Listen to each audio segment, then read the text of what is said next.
नमस्कार, आप देख रहे हैं इंडिया न्यूज मध्य प्रदेश छत्तीसगढ़। मैं हूं आपके साथ पराग गुप्ता। पंजाब दौरे पर प्रधानमंत्री नरेंद्र मोदी का काफिला 20 मिनट तक रुका रहा, जहां से पाकिस्तान का बॉर्डर मात्र 30 किलोमीटर दूर था। देर तक रुकने पर कोई भी दुर्घटना घटित हो सकती थी। सुरक्षा कारणों से प्रधानमंत्री को बिना रैली किए वापस लौटना पड़ा, लेकिन प्रधानमंत्री के वापस लौटने के बाद सुरक्षा पर सिर्फ और सिर्फ राजनीति हो रही है। पंजाब के मुख्यमंत्री चरणजीत सिंह चन्नी ने तो सीधे तौर पर कहा कि प्रधानमंत्री को कोई खतरा नहीं था। उन्होंने आगे कहा कि जिस कार्यक्रम में प्रधानमंत्री मोदी जा रहे थे, वहां पर कुछ लोगों की उपस्थिति के कारण उन्होंने वापस लौटने का फैसला लिया।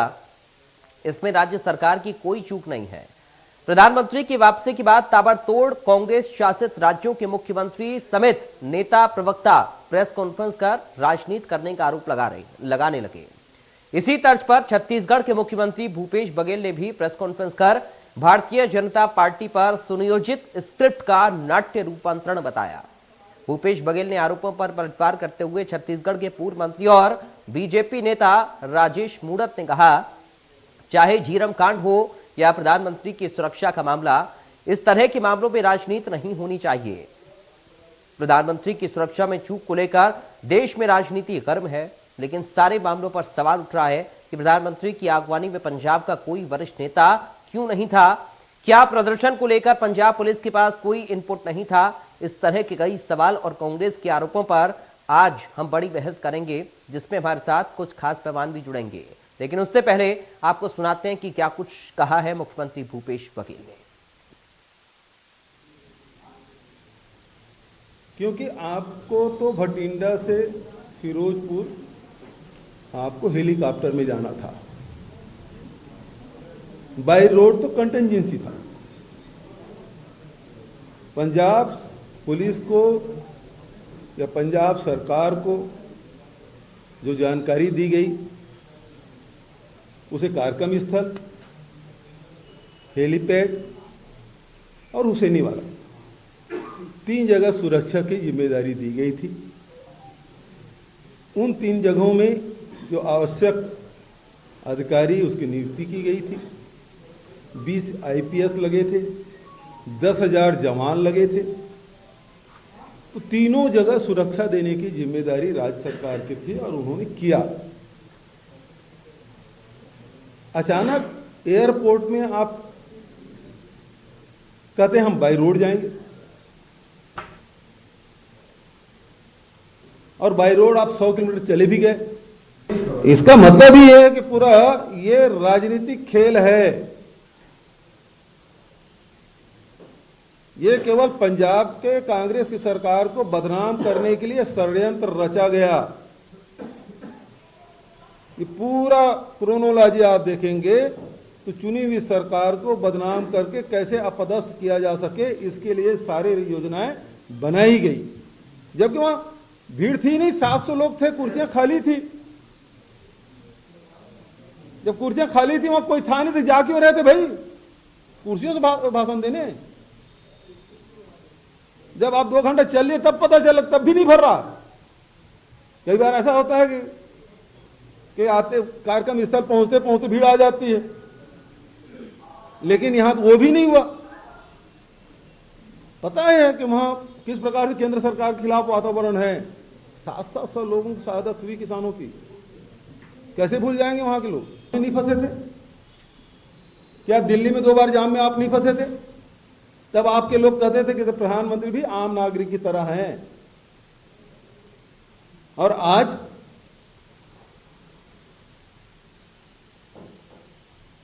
वो तो जो वहां किसान मजदूर यूनियन है, अब 2 घंटा चलने के बाद तो किसी को भी पता चल जाएगा। और वहां जगह जगह आंदोलन हो ही रहे हैं, सड़कों पे हो रहे हैं, रेलवे ट्रैक पे हो रहे हैं। वो उठ के इधर आ गए। अब दूर में आप खड़े होके वापस आए, 15 मिनट ओवरब्रिज में खड़े थे, वापस आ गए। और उस पे आप राजनीति कर रहे हैं। आपको बर्दाश्त नहीं हो रहा है कि दलित मुख्यमंत्री पंजाब में बना है। इसलिए कि पंजाब से आपकी जमीनें पहले भी नहीं थी आपकी जमीन, और अब तो बिल्कुल ही खत्म हो गया। पता हो गया है कि उत्तर प्रदेश और पंजाब दोनों जगह आप साफ होने वाले हैं। इसका आंसर राजनीति। प्रधानमंत्री की सुरक्षा में चूक को लेकर भूपेश बघेल के आरोपों पर क्या कुछ कहना है पूर्व मंत्री और बीजेपी के नेता राजेश मूणत का, सुनिए। चीजों को राजनीतिक रूप से ना देखें। देश के प्रधानमंत्री, पहले 2 देश के प्रधानमंत्री हम खो चुके हैं। हमने उसमें राजनीति नहीं की, ये किस पार्टी, किस समाज, किस वर्ग के हैं। वो देश के प्रधानमंत्री थे, 130 करोड़ लोगों का प्रतिनिधित्व करने वाले थे। और उसके बाद में सुरक्षा एजेंसी लगातार उसमें संशोधन करते जा रही है। और प्रधानमंत्री की सुरक्षा को लेकर के जिस प्रकार के छत्तीसगढ़ के सरकार के मुखिया कमेंट्स कर रहे हैं, उनको शोभा नहीं देता। मैं उनके बारे में ज्यादा नहीं कहना चाहता हूं, लेकिन एक बात आपके माध्यम से कहना चाहता हूं कि झीरम घाटी को भी राजनीति का अड्डा मत बनाओ। झीरम घाटी को भी राजनीति का अड्डा मत बनाओ। वो छत्तीसगढ़ मातारी के बेटे थे, किसी पार्टी के बाद में थे, वो भी हम सबके नेता थे, और किसी पार्टी से जुड़े उससे कोई फर्क नहीं पड़ता। लेकिन मुख्यमंत्री बार बार कहता है मेरे पास वो सबूत हैं, वो सबूत हैं, वो सबूत हैं। वो सबूत कब आएंगे, कब आएंगे, कब आएंगे, भारतीय जनता पार्टी पूछ रही है।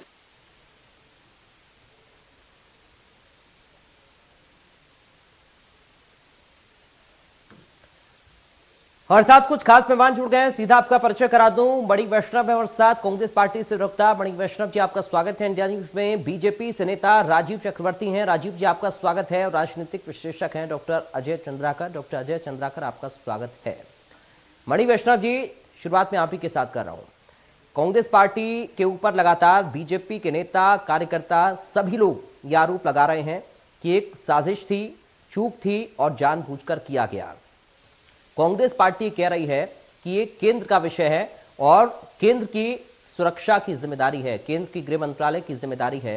लेकिन अब सवाल ये उठ रहा है कि आखिर क्यों फिर पंजाब की सरकार ने कमेटी का गठन किया और क्यों प्रेस कॉन्फ्रेंस करते हुए चन्नी साहब सफाई पेश करने आए। मणि जी, पराग जी, सबसे पहले तो मैं बात कहना चाहूंगा, कोई भी व्यक्ति ऐसा कह रहा है कि देश के अंदर प्रधानमंत्री की जान को खतरा था, चाहे वो स्वयं प्रधानमंत्री क्यों ना हो, वो इस देश को पूरे विश्व के सामने शर्मसार कर रहे हैं। मैं आपको बताना चाहूंगा और याद दिलाना चाहूंगा भारतीय जनता पार्टी वक्तव्य कि अपने पिछले कार्यकाल में कांग्रेस ने इस देश को 5 महाशक्तियों में से एक बनाकर खड़ा किया है। भारत देश 5 महाशक्तियों में से एक है। भारत कोई छोटा मोटा और कमजोर देश नहीं है। और प्रधानमंत्री नरेंद्र मोदी जी उस देश के प्रधानमंत्री है। और उसके बावजूद अगर वो बोल रहे हैं कि मेरी जान को खतरा था, वो भी मेरे ही देश के अंदर, वो पूरे विश्व के सामने भारत देश को शर्मसार करने वाली बात है। और दूसरी बात मैं कहना चाहूंगा कि 10,000 पंजाब राज्य पुलिस के लोग वहां उनकी ड्यूटी में लगे थे, सुरक्षा ड्यूटी में लगे थे। बीएसएफ के जवान लगे थे, आईबी के लोग लगे थे, एसपीजी के लोग लगे थे। तो ये सारे लोग लगे थे, तो इनका भी अपमान प्रधानमंत्री नरेंद्र मोदी कर रहे हैं। मैं पूछना चाहूंगा कि प्रधानमंत्री नरेंद्र मोदी जी ने अपना रूट चेंज क्यों किया? वो पहले हवाई जो है रास्ते से जाने वाले थे, ये पूरा निर्धारित था। लेकिन उसके बावजूद वो सड़क रास्ते से गए। और आपको बताना चाहूंगा कि जो बॉर्डर की जो सीमा होती है देश की, तो सीमा से 50 किलोमीटर तक बीएसएफ के निगरानी होता है, वो बीएसएफ के अंडर में आता है। तो क्या वो बीएसएफ के ऊपर भी सवाल उठा रहे हैं? उनकी आशंका इस देश को शर्मसार कर रही है, इस देश की फौज को शर्मसार कर रही है, इस देश की पुलिस को शर्मसार कर रही है। ये शुद्ध आडंबर है। और इस प्रकार का आडंबर प्रधानमंत्री जैसे पद पर बैठे हुए व्यक्ति को करना शोभा बिल्कुल भी नहीं देता। मैं आपको बताना चाहूंगा कि झीरम घाटी कांड छत्तीसगढ़ में हुआ, हमने अपने लगभग सभी वरिष्ठ नेताओं को उस हमले में खो दिया। उस समय हमारे नेता थे महेंद्र कर्मा जी। नक्सली पूरे भीड़ में जो है खोल रहे थे, कहा महेंद्र कर्मा निकालो उसे। महेंद्र कर्मा जी शेर की तरह सामने आए, तो उन्होंने कहा महेंद्र कर्मा यहाँ है, बाकी लोगों को जाने दो, महेंद्र कर्मा तुम्हारे सामने। नक्सलियों ने महेंद्र कर्मा की उसके बाद हत्या कर दी। लेकिन मैं आपको बता दूं कि महेंद्र कर्मा जब शेर की तरह सामने आए, तो उन्होंने ये कभी नहीं कहा कि मेरी जान को खतरा है। मुझे पहले से पता था कि मेरी जान खतरा है, मुझे बहुत पहले से पता था। लेकिन फिर भी वो सामने गए। लेकिन आज बिना किसी खतरे के एक काला झंडा उन्हें नहीं दिखाया गया। ठीक है सर। इसके बावजूद प्रधानमंत्री इस प्रकार की बातें कर रहे हैं। ये शर्मनाक बात है। ऐसी बातें प्रधानमंत्री बिल्कुल भी नहीं करनी चाहिए। ठीक है, राजीव चक्रवर्ती साहब, कांग्रेस पार्टी कह रही है कि ये तो बीजेपी एक एजेंडा सेट कर रही है, प्रोपेगेंडा फैला रही है, ऐसा कुछ भी नहीं है। ये जो सुरक्षा में सेंध का जिक्र किया जा रहा है, दरअसल ये तो आपकी तरफ से सोची समझी चाल है, ये कोई साजिश नहीं है कांग्रेस की या पंजाब सरकार की। देखिए क्या होता है कि कांग्रेस का नजरिया है कि केवल गांधी परिवार की सुरक्षा ही सुरक्षा है, बाकी लोग तो मैंगो पीपल है। राहुल गांधी जी बोलते थे ना मैंगो पीपल। मैं आपको बता दूं 16 जुलाई माफ करिएगा 1992 को चंद्रशेखर जी की सरकार को राजीव गांधी जी ने गिरा दिया कि मेरे बंगले के सामने 2 हरियाणा के कांस्टेबल पकड़े गए। और क्यों पकड़े गए? कि मेरी निगरानी कर रहे थे। तो स्वर्गीय चंद्रशेखर जी ने कहा कि मुझे बुला लेते, मैं नजर उतार देता। तो सरकार गिर गई, चुनी जो सरकार थी, और फिर से देश को मध्यवर्ती सरकार मध्यवर्ती चुनाव की तरफ बढ़ना पड़ा। अभी 2 वर्ष पहले राहुल गांधी जी कहीं भाषण कर रहे थे तो लाइट की 2 लेजर आई। तो राहुल गांधी जी ने प्रेस कॉन्फ्रेंस करके कहा कि मेरी जान को खतरा, 2 लेजर के निशान दिख रहे थे। और कांग्रेस पार्टी ने देश भर में कहा कि राहुल गांधी जी को देश को सुरक्षा को खतरा है। तो और आप देखते हैं कि राहुल जब राजीव गांधी जी के ऊपर श्रीलंका में हमला हुआ तो हमने कहा कि नहीं, प्रधानमंत्री के ऊपर हमला नहीं होना चाहिए, ये बहुत गलत है। हमने उस समय नहीं कहा कि नहीं ये तमिल के लोग थे, ये तमिल के सताए हुए लोग थे। तो नजरिया है, ये 2 नजरिया है। देश के चाय वाले के ऊपर जब बठिंडा से चॉपर आने का था, मौसम साफ नहीं था, वो चॉपर से हेलीकॉप्टर से आ नहीं सके, रोड से आए। और रोड में वहां पर जो किसान आंदोलन कर रहे थे, हालांकि वो किसान 24 संगठन बना के चुनाव में उतर रहे, तो वो लोग रोड पार्टी को बंद कर दिए और प्रधानमंत्री जी को 20 मिनट रुकना पड़ा। और उसके बाद वहां से ये कांग्रेस के नेता कर रहे हैं, मनीष तिवारी जी ने कहा। ठीक है मणि जी, थोड़ा सा रुकिए सर प्लीज, पहले राउंड पे नहीं सर। वहां से कोई भी छोटा सा लेजर, छोटा सा रॉकेट लॉन्चर भी आके प्रधानमंत्री को काफिले को ध्वस्त कर सकता। वो सुरक्षा चुप नहीं है। अगर स्वर्गीय राजीव गांधी के लिए 2 कांस्टेबल खड़े हो जाए तो सुरक्षा में चूक है, मध्यवर्ती चुनाव में झोंक दो। अगर राहुल गांधी जी के ऊपर कोई शीशा दिखा दे तो बड़ा गंभीर चूक है। ठीक है लेकिन सर, देश का प्रधानमंत्री को 20 मिनट तक रोकना पड़ जाए, ठीक है, हर रोड के ऊपर लोगों के 10,000 लोगों को फैला दो, तो वो कोई सुरक्षा नहीं हो, बीजेपी का प्रोपेगेंडा है। ठीक है। रात को मुख्यमंत्री और प्रधानमंत्री के साथ कार्यक्रम था, ठीक है, आगे भी निरस्त कर ठीक दिया है, कंप्लीट करिए तो राजीव जी। हमारे प्रधानमंत्री की देश की सुरक्षा के लिए कांग्रेस को कोई महत्व नहीं है। कांग्रेस के लिए केवल गांधी, ठीक है, चलिए, ठीक है सर, परिवार, ठीक है, ठीक है। अब अगले राउंड पे आऊंगा आप दोनों के पास में। ठीक है, ठीक है। अजय चंद्राकर जी हमारे साथ बैठे हुए हैं, उनका ओपिनियन हम ले लें। अजय जी, अभी आपने दोनों पार्टी के प्रवक्ताओं को सुना और जो कांग्रेस शासित राज्यों के मुख्यमंत्री हैं उनको भी आप सुन रहे हैं, प्रवक्ताओं को सुन रहे हैं, कांग्रेस के नेताओं को सुन रहे हैं, बीजेपी के नेताओं को भी सुन रहे हैं, और सुप्रीम कोर्ट में मामला पहुंच गया है। राष्ट्रपति से भी प्रधानमंत्री की मुलाकात हो गई है। तमाम तस्वीरें, तमाम बयान, क्या कुछ आप इस पर देख रहे हैं?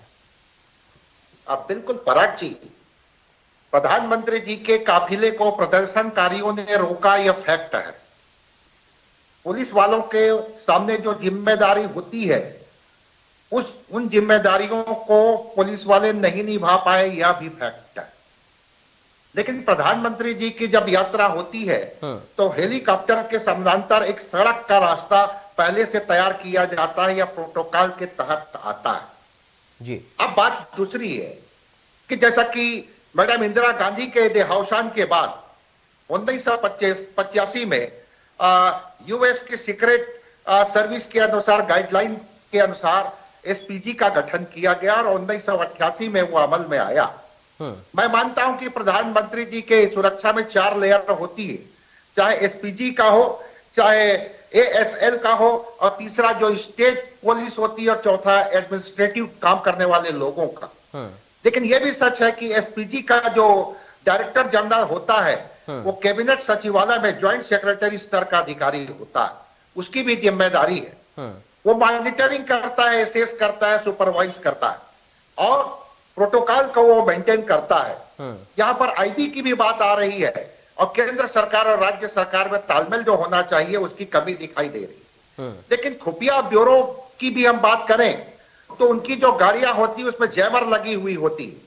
अगर रास्ते में आईडी ब्लास्ट भी कोई करना चाहे, एक तो हथियार ला नहीं सकते इतने सुरक्षा व्यवस्था में, और लाए भी तो आईडी ब्लास्ट को या जैमर लगी हुई गाड़ी रोक देती है। तो निश्चित रूप से सुरक्षा का बहुत अच्छा पुख्ता इंतजाम रहा है, लेकिन प्रधानमंत्री जी के सुरक्षा का मसला है तो इसमें सभी राजनीतिक दलों को शायद कम बोलना चाहिए और राजनीतिक अपने लाभ नुकसान के दृष्टिकोण से न देख करके इसको राष्ट्रीय सुरक्षा के परिवेश में देखना चाहिए। हमें याद है 1955 में नेहरू जी के साथ जब हुआ, डॉक्टर मनमोहन सिंह के साथ हुआ, पीवी नरसिम्हा राव जी जब महाराष्ट्र और तेलंगाना गए तो क्या हुआ। लेकिन इन सब बातों से सीखना चाहिए। मैडम इंदिरा गांधी या फिर राजीव गांधी के साथ जो हुआ, तो प्रधानमंत्री जी देश के नेता होते हैं, वो सदन के नेता होते हैं और देश के नेता की सुरक्षा के मसले के ऊपर यहाँ पर प्रधानमंत्री जी और राष्ट्रपति जी की भेंट हो, मतलब यह कितनी संवेदनशील और गंभीर विषय है।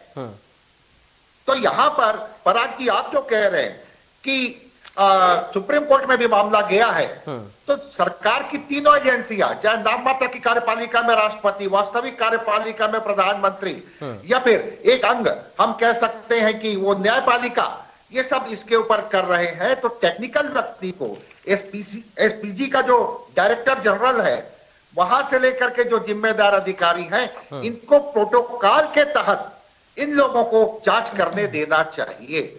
अगर राजनीति की बात है तो राजनीति दोनों सभी पार्टियों में दिख रही। अब एक तरफ महामृत्युंजय हो रहा है तो दूसरे तरफ अगर भारतीय राजनीति के केंद्र बिंदु में मोदी जी अगर मुद्दा बन गए तो आप मान करके चलिए कि भविष्य में वोटों का भी ध्रुवीकरण दिखाई देगा। तो ये समूल रूप से हम देखें तो इसका राजनीतिकीकरण ज्यादा हो गया है प्रयाग जी। ठीक है मणि वैष्णव जी, अब आप अपनी बात रख सकते हैं। और राजीव जी प्लीज सर थोड़ा सा धैर्य रखिएगा, उसके बाद आप ही के पास में आऊंगा। मणि जी,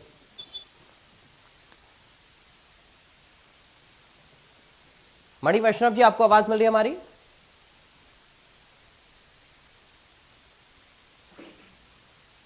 मणि वैष्णव जी, क्या आप मुझे सुन पा रहे हैं सर?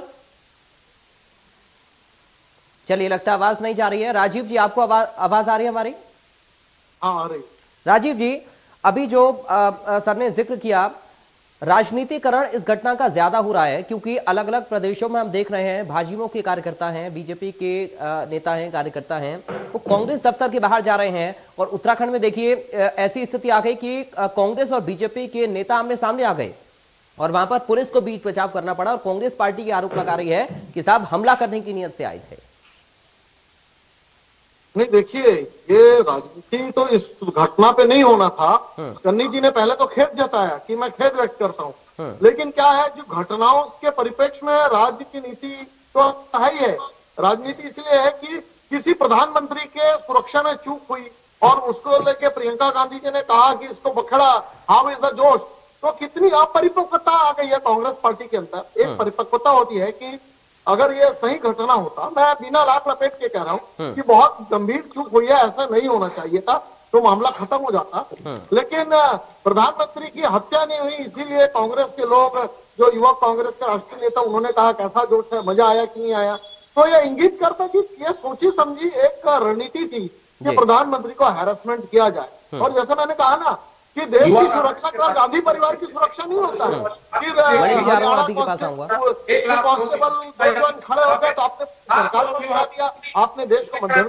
ठीक है, ठीक है, पहले भी जितनी सारी घटनाओं को आप देखेंगे तो कांग्रेसियों को लगता है कि केवल गांधी परिवार की सुरक्षा हो, प्रधानमंत्री की सुरक्षा ना हो, और यदि सुरक्षा में चूक हुई तो उसमें कोई मीमांसा ना हो। ऐसा नहीं हो सकता। लोग उद्वेलित है, लोगों के मन में रोष है। ठीक है, मणि वैष्णव जी जवाब देना चाह रहे हैं, आपको आवाज मिल रही है हमारी सर?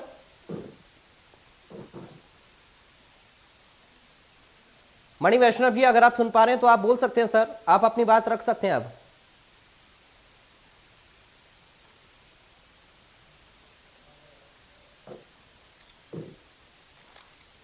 मणि जी, आपको आवाज मिल रही है हमारी? चलिए, लगता है आवाज नहीं जा रही है। एक बार फिर से उनके पास ना जाते हुए अजय सर आपके पास में आ रहा हूं। आपने कहा कि राजनीतिकरण इस घटना का ज्यादा हो रहा है, प्रधानमंत्री की सुरक्षा में चूक हुई है, लापरवाही हुई है, कोई साजिश हुई है, षड्यंत्र हुआ है, यह भी जांच का विषय है, कोर्ट भी इस मामले को देख रहा है। लेकिन पॉलिटिकल पार्टीज एक दूसरे पर निजी आरोप अब लगा रही हैं, ये क्या जरूरी है? और बिना इसके क्या हम इस घटना को, इस पूरी जांच को नहीं कर सकते हैं? इलेक्शन नजदीक है और एक ऐसा मुद्दा देश में पनप चुका है जो बहुत ज्यादा बड़ा है, प्रधानमंत्री से जुड़ा है और देश की राष्ट्रीय सुरक्षा से जुड़ा हुआ है। बिल्कुल पराग जी, क्योंकि प्रधानमंत्री जी के साथ यह विषय जुड़ा हुआ है। मुझे याद है 2019 के लोकसभा चुनाव में संबलपुर में जब प्रधानमंत्री जी का चौपर उतरा तो उस समय के चुनाव आयोग के एक पर्यवेक्षक थे, वो प्रधानमंत्री जी के उस चौपर का वो जांच कर रहे थे। तो यहां पर उसको बाद में चुनाव आयोग सस्पेंड किया, क्योंकि प्रधानमंत्री जी देश के नेता होते हैं, उनको चुनाव आयोग को भी अधिकार नहीं है कि वो उनके सुरक्षा से संबंधित विषयों के ऊपर इंटरफेयर कर सके। ठीक है। अब दूसरी बात है, ये जो घटना घटी है, देखिए मैं पहले ही आरंभ में बोला कि ये सच है कि प्रधानमंत्री जी के काफिले को रोका गया, लेकिन महत्वपूर्ण बात यह है, ये सीखने की बात है पराग जी, कि घर से लेकर के ट्रेवल तक जब प्रधानमंत्री जी जब इस तरह की घटनाओं से वो प्रभावित हुए तो निश्चित रूप से हमें अपनी सुरक्षा एजेंसी में और खर्च करके और प्रशिक्षण दे करके उनको मजबूत बनाने की आवश्यकता है। इसमें आंदोलन, गवर्नेंस या फिर सुरक्षा का ये जो विषय है, जिस कारण से ये दलगत राजनीति से ऊपर होता है और ये देश का विषय हो जाता है। ठीक है सर, ठीक है। मणि वैष्णव जी, आपको आवाज मिल रही है हमारी? जी जी जी मणि वैष्णव जी, क्योंकि अब समय कम है सर, मैं चाहूंगा संक्षेप में आप उत्तर दें प्लीज। देखिए, प्रधानमंत्री की सुरक्षा की जिम्मेदारी हम सब की सामूहिक जिम्मेदारी है। इस बात को आज हमारे राज्य के मुख्यमंत्री माननीय भूपेश बघेल जी ने भी कहा है, कल पंजाब के मुख्यमंत्री जगमीत जी ने कहा है कि अगर उन पर हमला होगा तो हमारी छाती हम पहले सामने करेंगे, उन्होंने कहा। तो मैं कहना चाहता हूं कि इतने गंभीर विषय पर बिल्कुल भी राजनीति नहीं होनी चाहिए, लेकिन दुर्भाग्य है कि भारतीय जनता पार्टी इसमें केवल राजनीति कर रही है, केवल राजनीति। वो प्रधानमंत्री की सुरक्षा को लेकर पता नहीं कौन से वोट बैंक को जो है ये लुभाना चाहती है। ये पूरा कार्यक्रम प्रायोजित था, इन्हें हेलीकॉप्टर से जाना था और अगर सड़क से जाना था इन्हें पूर्व जो है सूचना देनी चाहिए सुरक्षा एजेंसियों को। और मैं आपको एक और बात बता दूं, प्रधानमंत्री की सुरक्षा की जिम्मेदारी केंद्रीय एजेंसियों की होती है, बीएसएफ की होती है, आईबी की होती है, एसपीडी की होती है। इनके अलावा जिम्मेदारी जो है राज्य शासन के पास सीमित अधिकार होते हैं। ठीक है, जिम्मेदारी तो अगर मानते हैं कि वाकई सुरक्षा में चूक हुई है, तो इन सब के जो मुखिया है, गृह मंत्री अमित शाह जी, वो कब इस्तीफा दे रहे हैं, इस बात को मैं पूछना चाहता हूँ। ठीक है सर, आपके लोकप्रिय चैनल के माध्यम से, क्योंकि अगर सुरक्षा में चूक हुई है तो जिम्मेदारी केंद्रीय गृह मंत्री अमित शाह जी की। ठीक है सर, बहुत शुक्रिया मणि वैष्णव जी चर्चा का हिस्सा बनने के लिए। राजीव चक्रवर्ती जी आपका बहुत शुक्रिया। डॉक्टर अजय चंद्राकर जी आपका बहुत शुक्रिया शामिल होने के लिए चर्चा में। जांच चल रही है इस पूरे प्रकरण की, लेकिन राजनीति भी चरम पर है, बयानबाजी लगातार हो रही है। फिलहाल दीजिए इजाजत, नमस्कार।